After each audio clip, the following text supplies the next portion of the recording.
एक ऐसा समय जब दुनिया गोल है, यह प्रमाण मिल चुका था, पर दुनिया के आधे हिस्से अब भी रहस्य में डूबे हुए थे। भारत एक नाम नहीं था, एक सपना था। सोने की चिड़ियां, मसालों की खुशबू, रेशम की चमक, एक ऐसा स्वर्ग जिसका रास्ता दुनिया से छुपा हुआ था। लेकिन कौन था वो व्यक्ति जिसने महासागर को चुनौती दी?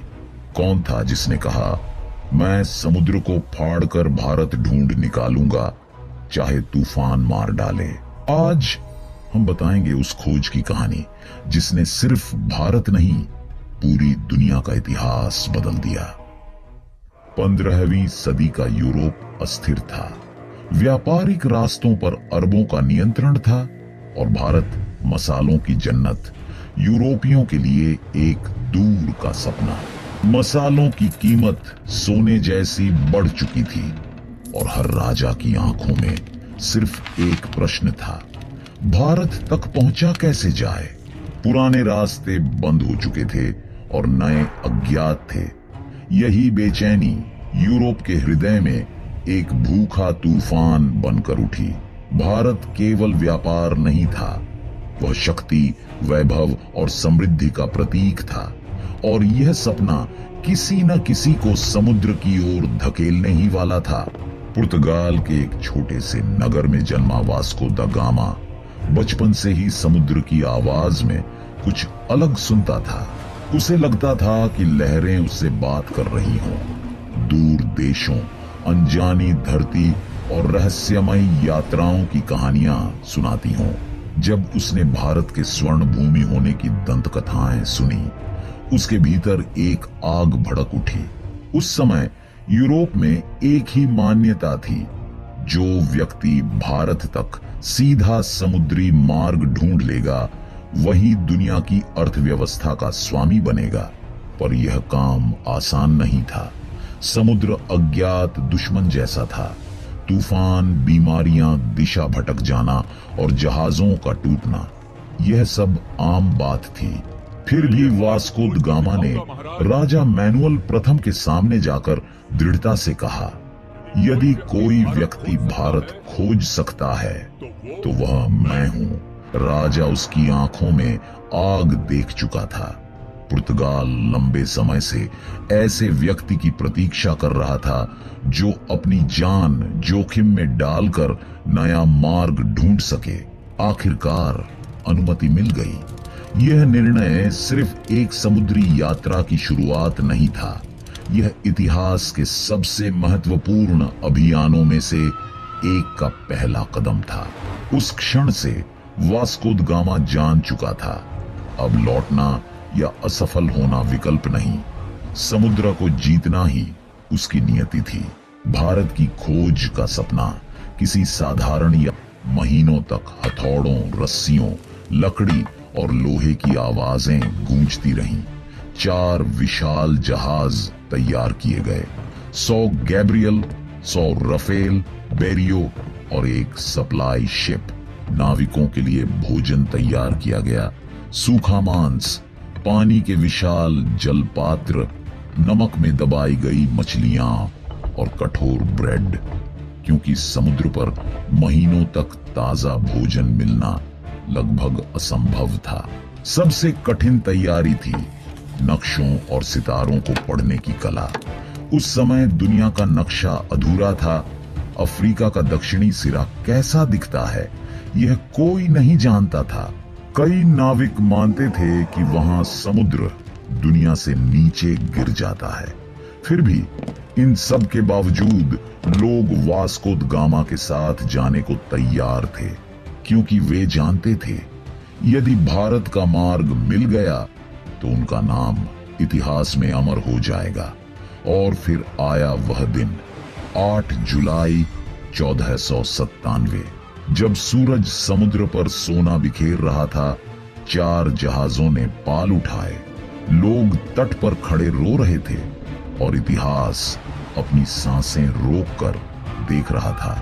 वास्को द गामा की यात्रा शुरू हो चुकी थी। जैसे ही लिस्बन पीछे छूटता गया, समुद्र ने अपना वास्तविक रूप दिखाना शुरू कर दिया। शुरुआत शांत थी, पर कुछ दिनों बाद ही विशाल लहरें जहाजों से टकराने लगीं। हवा इतनी तेज थी कि पाल फट गए, जहाज डगमगाने लगे और कई नाविकों ने पहली बार समुद्री भय महसूस किया। दिन में समुद्र और आसमान इतना एक जैसे दिखते कि दिशा पहचानना लगभग असंभव था। न रात का भरोसा था, न दिन का। रात में केवल तारों की मंद चमक मार्गदर्शक बनती थी, और कभी कभी बादल उन्हें भी छुपा लेते थे। बीमारियां भी यात्रा की सबसे बड़ी शत्रु थीं। लंबी यात्रा के कारण शरीर कमजोर पड़ता और कई नाविक बुखार, संक्रमण और भूख से तड़पने लगे। कुछ तो जहाजों के किनारों से नीचे समुद्र में गिर गए, सदा के लिए। इन कठिन दिनों में मनोबल टूटना स्वाभाविक था।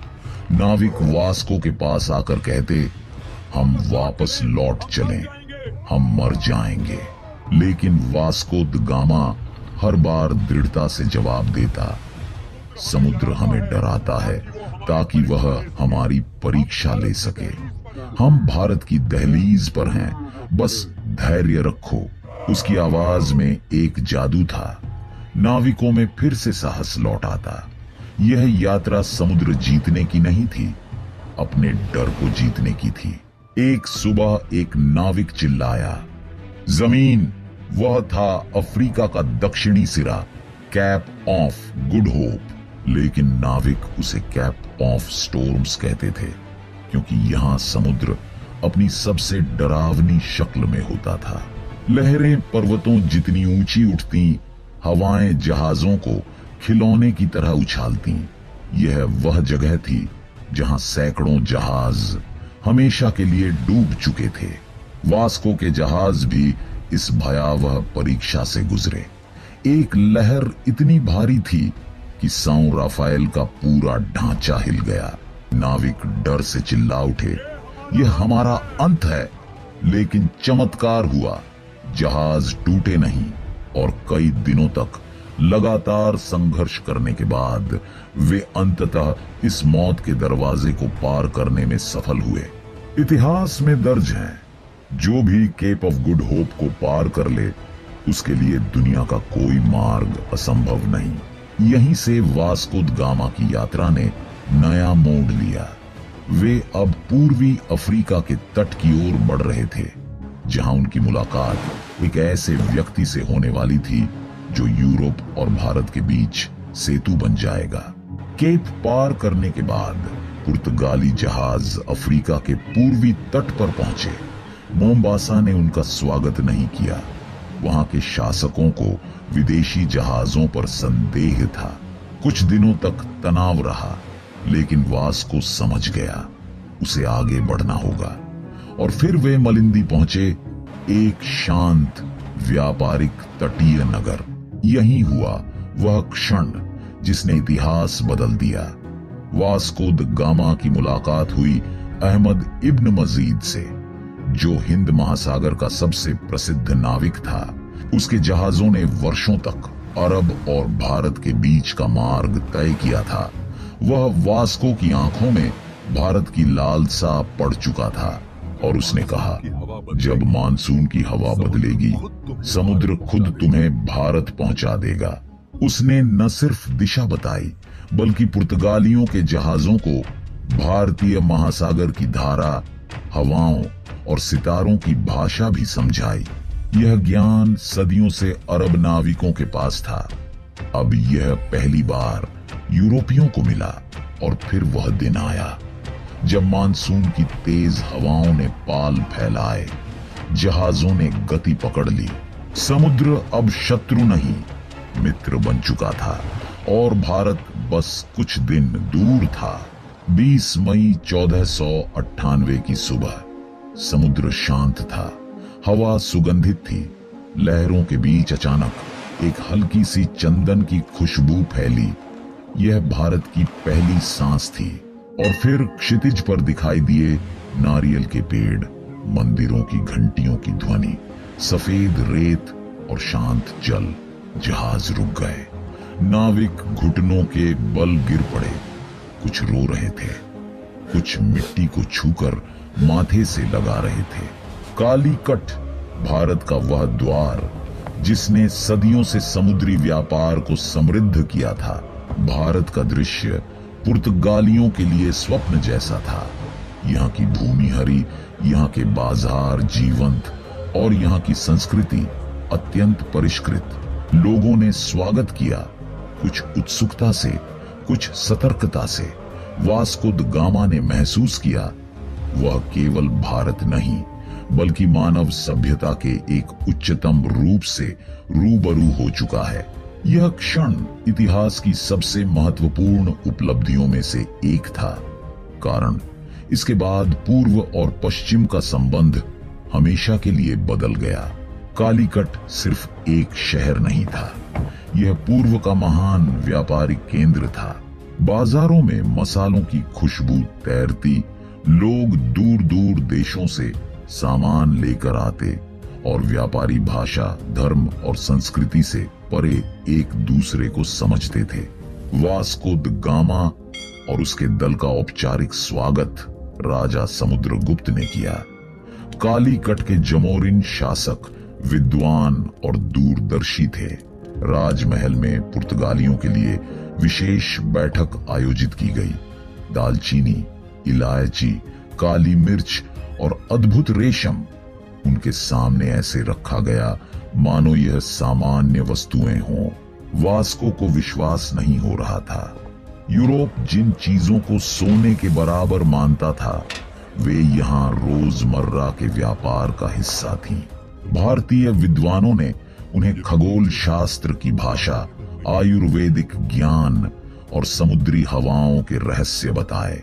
वास्को द गामा ने व्यापार का प्रस्ताव रखा और जमोरिन ने उसे स्वीकार कर लिया।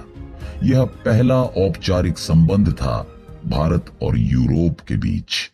पर इतिहास रुकता नहीं, यह आगे बढ़ता है और कभी-कभी अंधकार की ओर। वास्को द गामा की यात्रा ने यूरोपियों को भारत की समृद्धि दिखा दी। यह वह भूमि थी जहां मसाले सोने के समान मूल्यवान थे और व्यापार असाधारण लाभ देता था। लेकिन व्यापार ने धीरे धीरे लालच का रूप ले लिया। सबसे पहले आए पुर्तगाली, उन्होंने व्यापारिक चौकियां बनाई। फिर आए डच, वे भी यही चाहते थे, मसालों का साम्राज्य। फ्रांसीसी भी पीछे नहीं रहे और अंत में इंग्लैंड, जिन्होंने ईस्ट इंडिया कंपनी के नाम पर भारत के संसाधनों पर नियंत्रण जमाना शुरू किया। कुछ दशकों में भारत, जो दुनिया का सबसे समृद्ध क्षेत्र था, उपनिवेशवादी शक्तियों के निशाने पर आ गया। यूरोपीय शक्तियां केवल मसाले नहीं चाहती थीं, वे चाहते थे शासन, संसाधन और भारतीय बाजारों पर अधिकार। इस लालच ने संघर्षों, युद्धों और शोषण को जन्म दिया। वास्को द गामा की खोज ने नई दुनिया के लिए दरवाजा खोला, लेकिन उसी दरवाजे से उपनिवेशवाद का अंधेरा भी भीतर आया। और फिर भारत ने सदी दर सदी संघर्ष किया, जब तक कि स्वतंत्रता की लौ नहीं जल उठी। 1498 में भारत को समुद्री मार्ग से खोजा गया था, पर असली भारत दुनिया ने 15 अगस्त 1947 को जाना। जब भारत स्वतंत्र हुआ, दुनिया ने कहा, भारत सिर्फ भूमि नहीं, एक आत्मा है, इसे जीतना नहीं, सम्मान देना चाहिए। भारत कभी खोया हुआ नहीं था, बस दुनिया को उसकी खोज करने में समय लगा, क्योंकि भारत एक विचार है और विचार कभी नहीं मिटते, वे हमेशा दुनिया को रोशनी दिखाते हैं।